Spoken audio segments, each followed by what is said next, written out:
I'm Marvin Wolf.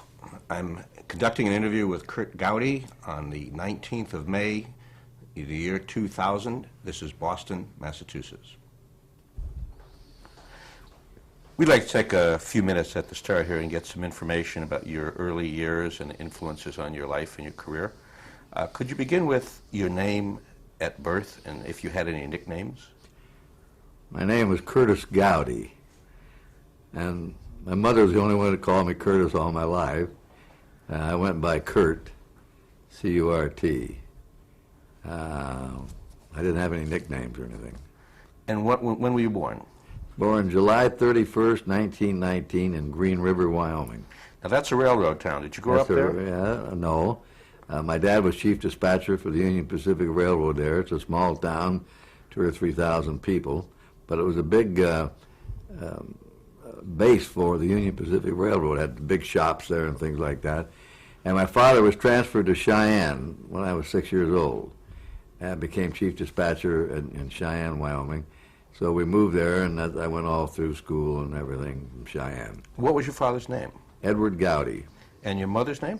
Ruth Gowdy. And did she have a job outside the home? She worked, I think, not after she got married. She worked for the Union Pacific as a secretary. I don't know. But she never worked after that I can remember. And do you have brothers and sisters? I have a sister named Margaret who lives in Anchorage, Alaska. And what's her married name? Margaret Adams. When you were growing up, did you have some hobbies?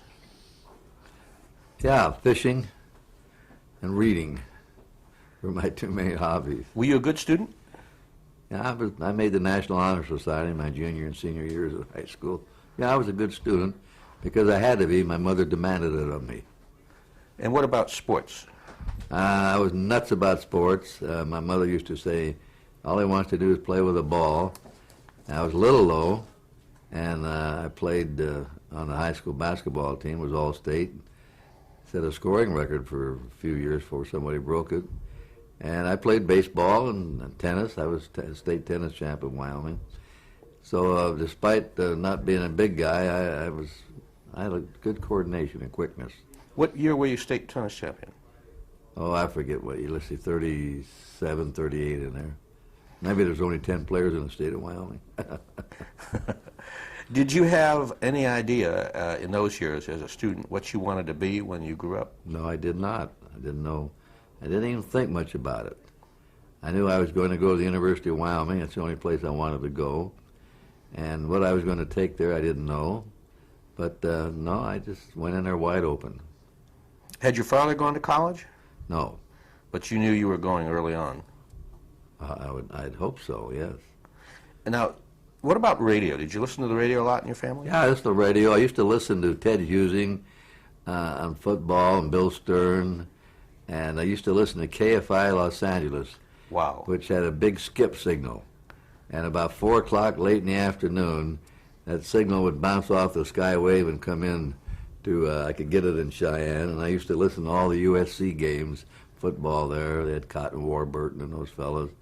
And I was a big radio sports fan. What about the movies? Was that an influence in your life? No, but I liked the movies. I saw the first talkie, Al Jolson, and The Jazz Singer, I think was the name of it. And I was always sort of a movie fan. I'm a nut on it now, but anyway, no, the radio had more influence. Now, in your teens, the Great Depression came along. How did that affect your family? There wasn't a depression in Wyoming. We had no industry there. A little over 200,000 people in the state at that time. And it really didn't affect us much. We didn't have big layoffs or jobs or industries, and we just rocked along. There were, I guess everybody watched their money then, but it wasn't a catastrophe as it was in other places. Was there more than one high school in Cheyenne? No, there was only one school then, Cheyenne High School. Do you remember the first time you saw television? What is that? Jerry? Wait a minute, I'm sorry. Do you remember the first time you saw television? You know, I really don't. I think it was probably In New York City. I went to Oklahoma City from Cheyenne, and they had no local television there. I went down there in '46. It was in New York City. So you didn't go to the World's Fair in '39? No, no. Did you have any thoughts when you first saw that? Did you think this is something that's going to change the world, or any thoughts on that? I knew it was going to be a dynamic thing in America, especially in sports, you know. Being in sports, I wondered what it would do to sports. Were there any specific early shows that you particularly liked? Well, I used to watch the boxing, especially in the sports, the Jackie Gleason show. The Milton Berle show was big in those days in New York, 49 and 50, 51. And the news, I watched the news. Now, when the war came along, you were still in Wyoming, and you signed up for the Air Corps? I graduated from Wyoming. We had an ROTC Corps there with a commission of second lieutenant in the infantry. I'd heard about this pilot training officer grade, which meant that if you got into it and you busted out, you still kept your commission. You'd still be a second lieutenant. So I went down to Denver and applied and took the physical and passed it, and I was all set to fly. I wanted to be a fighter pilot. I was all set to fly in the Air Corps, but unfortunately that didn't happen. Why not? Well, I hurt my back. I didn't know it at the time. There was not much known about them those days, but I had a ruptured disc. I was in the hospital 8 or 9 months. You want to tell us how that happened? How the injury happened? I don't know.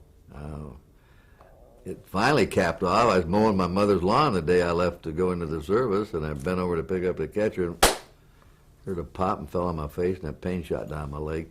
But it probably had been coming on for 3 or 4 months. I had a sore back and like lumbago and this and that, and it was ripe for something to happen. So they discharged you? Yeah. And then what? Well, I went back to Cheyenne. My family doctor trained at the Mayo Clinic, and he told me, he said, I read about these herniated discs, and he said, I think you've got one of those, but I think you should go back to Mayo's and let them look at you. And he said, it's difficult to go there now. They're short of doctors. Everybody's in the service. But I have some old pals back there, and I think I can set it up. So he called and got me an appointment at the clinic, and I took the train and went back to Rochester, Minnesota. And they examined me and finally gave me an air myelogram and told me I had a ruptured disc, and I got operated on. And I didn't get a very good result. I still had a lot of pain in my legs. And I left there and went back home, and 3 or 4 months later I went back again, and they wanted to give me another air myelogram, and I said, look, you can operate on me, but I never want another one of those things. I had a headache for 6 months afterwards. So I turned it down and went back home and went into radio. How did you get into radio? Sheer fluke. I was home one day, it's about 3 months after I got back from the Mayo Clinic. I was hurting, and all my buddies were gone in the service, and I was in town, and everybody looked at me and thought I was a draft dodger or something.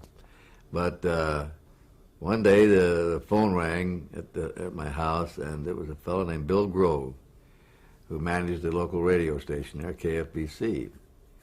And he said, Curt, how would you like to broadcast a football game tomorrow? I said, what do you mean? I don't know anything about broadcast. I've never broadcast anything in my life. I don't know. Well, he says, we have a 6-man football game here between Pine Bluffs and St. Mary's little Catholic school in Cheyenne. We've sold it to 10 sponsors for $50, $5 a piece, and we'll pay you $5 to do the game. Well, I said, again, I don't know how to broadcast. Well, we used to cover you when you played on those great Wyoming basketball teams. And he said, either you do it or my wife and I, we've never seen a game in our lives. So I said, let me call you back. So I said, my mom was listening to all this. And she says, go do it and get your mind off yourself. It'll be good for you.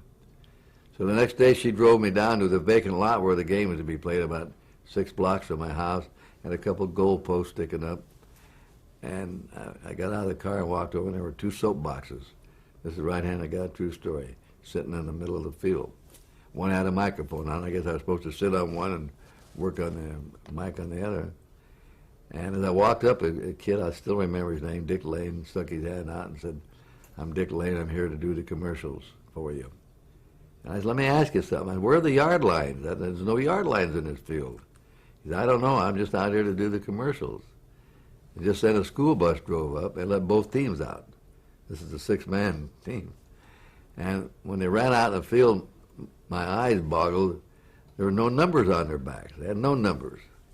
And I said, "Have you got a roster?" And he said, "What's a roster?" I said, "A list of the players?" He said, "No." Then the whistle blew and they kicked off.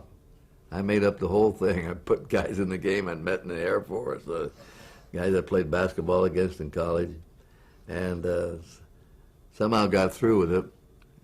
I got back home about 6 o'clock that night, and then Bill Grove, the station manager, called me. He says, "Curt, I got to tell you something." He says, "That was unbelievable." He says, "You're a natural play-by-play announcer." I says, "I am?" He says, "That's right." He says, "How would you like to do our high school basketball this winter?" And the neurosurgeon that operated on me, Dr. Love, told me I shouldn't work for 6 months. But this didn't seem like work to me, so I said, "Okay, you're on," and that's the only job I ever had since.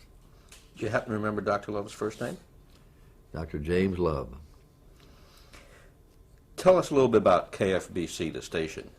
Well, it was a 250-watt station.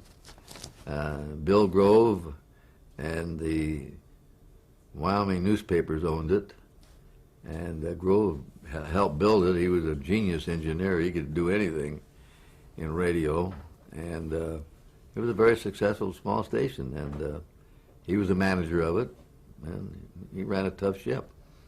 Was it the only station in town? At that time, yes. How long did you stay there? I stayed there till 1946. I was there 2 years, 45 to 46, 2.5 years. And one night a man was driving through town and heard me doing a high school basketball game. His name was Ken Brown. He was the manager of a big 50,000-watt station in Oklahoma City, CBS station. And I guess he was sort of impressed with my job. And he stopped the car and got out in Cheyenne and called the station and said, "Who's that doing the game?" They told him Curt Gowdy. He said, "How do I get a hold of him?" And they said, "Well, he lives with his parents, Mr. and Mrs. Edward Gowdy." So about 11:30 that night, the phone rang, and it was this fellow on the phone. I thought it was one of my buddies kidding me or something. I said, "Come on, who is this?" No, he says, "My name is really Ken Brown." He says, "I'll tell you what I'm going to do. I want to meet you, and I'm on my way to Denver, but I'm going to stay over here tonight just to meet you. Will you come down and have breakfast with me?" By then I was convinced that he was for real. So I went down the next morning, and he told me he managed the station, and he just had the rights, obtained the exclusive rights to the University of Oklahoma football games. And he said, "I've got a sports announcer. He's pretty good. I owe some loyalty to him, but he's been really goofing off. He's been drinking some." And he said, "If he doesn't straighten out, I'm going to replace him. Would you ever be interested in coming to Oklahoma City?" And I said, "Sure." I wanted to move up. And they left town, and I didn't hear anything from him until late June. He called me and said, "How would you like to have a job down here with me?" I said, "I'll be there. When do you want me?" And he said, "The middle of August." That was KOMA? KOMA, big 50,000-watt station. Do you remember what you were making? Yeah, my first job there, I did a couple of sports shows, and I did the football, and later I did the basketball by delay, which is a big hit. I was making $75 a week. Now, there was a very famous coach in town those years, wasn't there? Great coaches. I had the privilege of broadcasting Bud Wilkinson's football games. That was a top college program in the 40s and 50s in America, the University of Oklahoma. They had winning streaks of 31 and 47. Hasn't been done since. And Henry Iba was the coach of the Oklahoma A&M basketball team that I broadcast. And he's one of the great coaches of all time. Coached 3 Olympic teams. So I was lucky being associated with those 2 men. I learned a lot from them. Now, you made the jump very quickly to the big time. How did that happen? Well, I was doing the Texas League baseball games on another station, KOCY. And I talked him into doing the games. We did the home games and then recreated the road games. I started that in '46 when the Texas League started back up again. It was a very good minor baseball league, by the way. '46, '47, and '48. I did it for 3 years. And in 1948, that summer, a fellow named Jack Slocum came into town, and he was working for the advertising agency in Minneapolis that handled Wheaties. And he was around signing these minor league players to endorsements, maybe $100 to say they ate Wheaties. So he came down to do the Texas League, and he came up in my booth and sat there for a while, and then we went out to have dinner, and he came over to my apartment, and he used to be radio director of the New York Yankees. And I asked him a lot of questions about Mel Allen and Red Barber and everything about New York and this and that, and he left town. He came back again later in the year, and we had dinner again. He was a very nice man. And then in early fall, he called me to tell me that Russ Hodges, who worked with Mel Allen, left the Yankees to be the #1 announcer with the Giants, New York Giants. And he says, there's an opening there, and he says, you should apply for it. And I said, well, how do you apply? He said, I'll find out. But in the meantime, I got a letter from George Weiss, the general manager of the New York Yankees, who put this letter out to about 300 minor league broadcasters.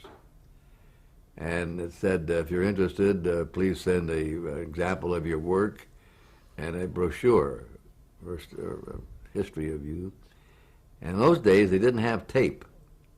They had the groove cuts in the big records, like 33 and a third records. Only in radio they used bigger ones than that. And that was a way to preserve your work. So I got a record made of the Texas League All-Star game, and a young advertising guy and a very good artist made me a beautiful glass brochure up with glass covers on it, and I sent it into New York. A little thinking I'd ever hear from him again. In early December, I got a wire from George Weiss wanting to know if I'd come to New York for a personal interview, that out of 300, they narrowed it down to 3 people. Well, I was very flattered, I was in the final 3. I got on the train, went to New York, got off the train, went up to the Yankee offices in downtown Manhattan, and Mel Allen was sitting there. I told him what time I'd be arriving, and he said, he shook hands with me and patted me on the back. He said, let's you and I go over and have some lunch. I want to talk to you. We went over to Al Shack's restaurant, and Mel told me, look, you're my choice. I want you to work with me, but I may not have the final say. Mr. Weiss and the owner, Dan Topping, will probably have something to say about it, but I want you to know you're my choice. I like your work, and I said, gee, that's great, Mel. And he said, but don't count on it. We went back after lunch, and they called me in, and there was Dan Topping, the jet setter of those days, and a great guy, by the way, and George Weiss. And they said, Curt, you're our choice to broadcast it with Mel with the Yankees. What kind of money do you want? I laughed. I'll never forget. I said, gentlemen, I'm not exactly in a bargaining position. I said, I'll work for nothing up here. This would be the biggest break of my life. And they laughed, and they finally decided they'd pay me $10,000, sign me to a 3-year contract with raises each year, and I was to get $2,000 extra for broadcasting the New York Yankee football team, which Topping owned in the old All-American Conference. That's how I got my job. Now, in a minute, I want to ask you about your time with the Yankees. But before I do, I want to go back to something you mentioned in passing, and that was that when you were in radio, in the Texas League, you used to recreate away games. Not a lot of people know what that is. Would you tell us what that's about? Well, that was by Western Union. Say the Oklahoma City Indians are playing the Dallas team, or Fort Worth. There was the Houston team, Shreveport. They were all members. Beaumont were all members of the Texas League. So I got some pictures made up, or had them made up, of the ballparks, and I'd put them up in front of me. And I searched around and finally found a piece of wood, and another piece of wood that when I knocked on it, it sounded like a bat on a ball hitting, and a little bit of crowd noise in there. And the Western Union man in Dallas would send the play-by-play up to the fella in my studio. You could hear tick, tick, tick, tick. B1, ball one, S1, strike one, single to right field. It was all very initialed. And out of that, you'd create the game and pretend you were there. And it was sort of an art form. You had the crowd noise on a record just going. Yeah, and just you'd going turn constantly. it up when there was a hit. Turn it a hit or a home run and like that. And it was fun to do. You completely had to use your imagination and dramatize it some. But I enjoyed doing it. It's amazing how many people would listen into it, knowing it was a recreation. Now, when you got up to the Yankees, were you just on radio, or did you make the move to television No, immediately? we were on radio at WINS radio station in New York, and then we also did a limited number of television games. I forget how many, 13 or 20 or something like that. And these were the real early days of TV. And these were home games? Home games only, to start with. And later we did the road games. Where was the broadcast booth at Yankee Stadium? It was right in back of home plate in a low level, sort of like a mezzanine level there. And it was a good location. The only thing bad about it was open. The fans could come down here and reach in and bother you. It wasn't closed in like a lot of broadcast booths. How about those Yankee fans? Were those special fans? Was there something Yeah, quite they're special? like any baseball fan. They rooted for the home team. Of course, they had great teams to root for. If you like a winner, they had it. My first year up there, we won the pennant. My next year, we won the pennant. I left to go to Boston, and from then on, the Yankees won pennant after pennant, and World Series after World Series. But it's been the most successful franchise in baseball. Can you talk a little bit about some of the Yankee players in that era? Well, DiMaggio, of course. When I arrived, DiMaggio had a spur on his heel. He didn't play until June of that year. He'd limping around. He was nice to me. He was sort of I won't call withdrawn. He's a very private guy. He dressed beautifully. He had all these tailor-made suits, and he was sort of aloof from everybody else. And the players called him Dago. If you do that now, they'd run you into court, you know. A wop, they call him Dago. He never thought anything of it. Now the guy would sue you. Difference. And I could see when he started to play in June how great he must have been, but some of his skills had eroded through these injuries. Tommy Henrich was really a great player and very smart ball player, very smart guy. He was a first baseman. My favorite player, in fact, one of my all-time favorite players of all the years I broadcast in the major leagues, was King Kong Charlie Keller. He hated that nickname, King Kong. He was beetle-browed. He was built like a sort of an ape, strong, a real gentleman. He was one of the sweetest men I ever met in my life. And he was especially good to me. And they had Phil Rizzuto and had a great pitching staff. Allie Reynolds, who was from Oklahoma City, I knew him. Vic Raschi, Eddie Lopat. And a great relief ace and Joe Page out of the bullpen. They had a good team, great team. Whitey Ford was on that team? Whitey Ford came up my second year there in the middle of the year and won 9 and lost 1. Just a punk kid. He could pitch right from the start. What about Casey Stengel, the manager? I'll never forget in spring training of '49, my first year with the Yankees, George Weiss had a party. Weiss was a funny guy. He was all business and everything, but when he got away, it was a lot of fun. And now and then he'd throw a party for the media and like that, and we had a party at some place in St. Petersburg where we trained. And I went into the men's room. I was in there in the men's room, and Stengel came in. And he said, "Hey, Rook, how you doing?" I said, "Yeah, hi, Mr. Stengel." He says, "You know, we're both rookies." "That's good, isn't it?" I said, "What do you mean? You're no rookie. You've been around baseball for years." "Well, we're rookie here with the Yankees." So he always called me Rook. And listen, he was really good to me. I learned a lot from him. He was a smart guy, a great memory. And he'd take me sometimes up to his suite and put chairs and show me bunt plays and show you what kind of memory he had. One day we were coming north from spring training, I think we were in Chattanooga, played an exhibition game, and a man came up to the railing by the dugout there where the box seats were. And he says, "Hey, where's Stengel, kid?"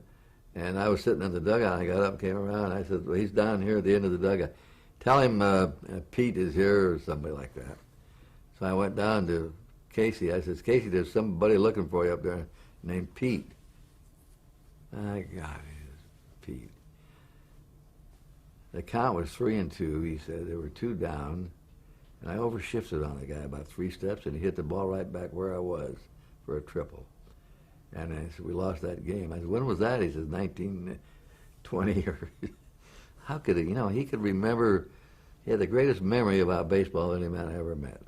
And he showed you a little bit about baseball strategy. Yeah, he talked to me a lot. He always was good to you. He liked young guys. He liked Billy Martin. He liked the young guys in the club, and he was good to me. Now, during this time, you covered other sporting events in and around New York. I did the basketball at Madison Square Garden. They blacked out television, and they reopened it.